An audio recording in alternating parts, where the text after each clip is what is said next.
Another night, another World Cup memory. Welcome back to the Armchair Galactico's podcast. Tonight's episode, Spain versus France. France arrived as the hot favorite to win the World Cup, chasing a third straight World Cup final. Their much heralded attack was being hyped as the best ever in World Cup history, eclipsing the magnificent Brazilian trio of Ronaldo, Rivaldo, and Ronaldinho in 2002.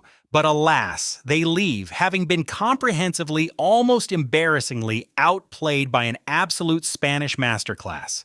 The breakthrough came in the 22nd minute in genuinely bizarre fashion. Lucas Digne, under pressure, cleared with a poor first touch off his own head, and Lamine Yamal came steaming in from behind to challenge. The ball actually clipped Yamal's elbow first, but Digne, still chasing back, kicked the teenager in the box anyway. Penalty given. Mikel Oyarzabal sent it to the top right corner with an excellent shot, and Spain led 1-0, his fifth goal of this World Cup, and the 30th of his international career in just 60 caps.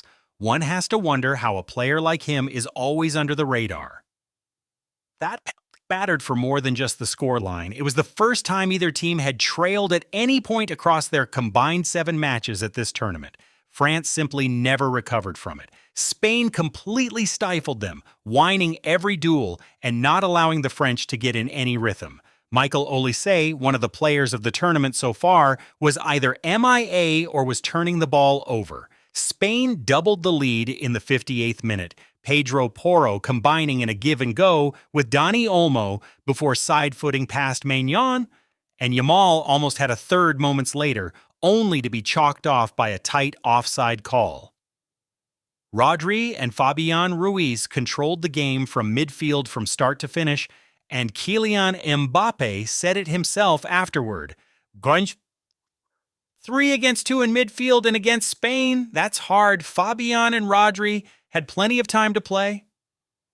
Didier Deschamps tried everything, pulling Adrien Rabiot, who was on a yellow, at halftime, and later throwing on Désiré Doué and Manchester City's Ryan Cherki in search of a way back into it.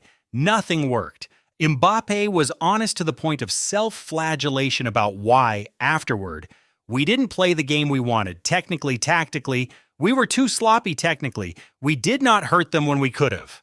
The only real flashpoint left on the pitch was Mbappe's own frustration boiling over in the 86th minute, colliding into Unai Simon as the goalkeeper bent to collect the ball, a needless yellow card with the game already gone. As the captain, I have to take all the responsibility, he said afterward. We wanted to go to the final. We didn't go.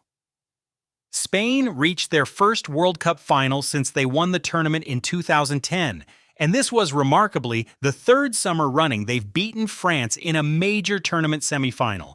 The 2024 Euros, the 2024-25 Nations League, and now this. Say what you want about small sample sizes. At some point, 3 semi-final wins in 3 years against the same opponent stops being a coincidence and starts being a pattern that the incoming French manager, Zinedine Zidane, will need to solve. Spain arrive in the final still unbeaten in 2 years, a 37-game run, as reigning European champions and now as genuine favorites for the trophy itself. Mbappé finishes this match with 8 goals, held scoreless, staying level with Lionel Messi atop the Golden Boot race, a race that now swings entirely on what Messi does against Argentina's semi-final opponent on Wednesday in Atlanta. France's consolation is the third-place match on Saturday in Miami Gardens, a long way from the final they were chasing. Ryan Cherki summed it up best. They were better than us in every part of the game, and they were hungrier than us, I think. We'll be back in 4 years, and we won't make the same mistakes. Spain now plays the winner of Wednesday's semi-final between Argentina and England in Sunday's final at MetLife Stadium in East Rutherford, New Jersey.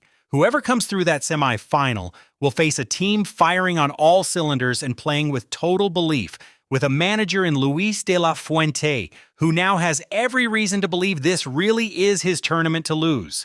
The couch predicted Spain 3-2 after extra time. Yamal brace, an Olise goal. Mikel Merino coming off the bench to save the day yet again.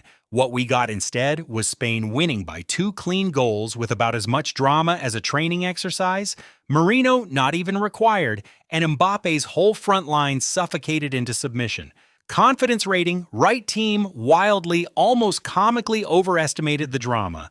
That's the Armchair Galactico's read on Spain versus France. The couch is signing off, right about some of it, wrong about most of it, same as always.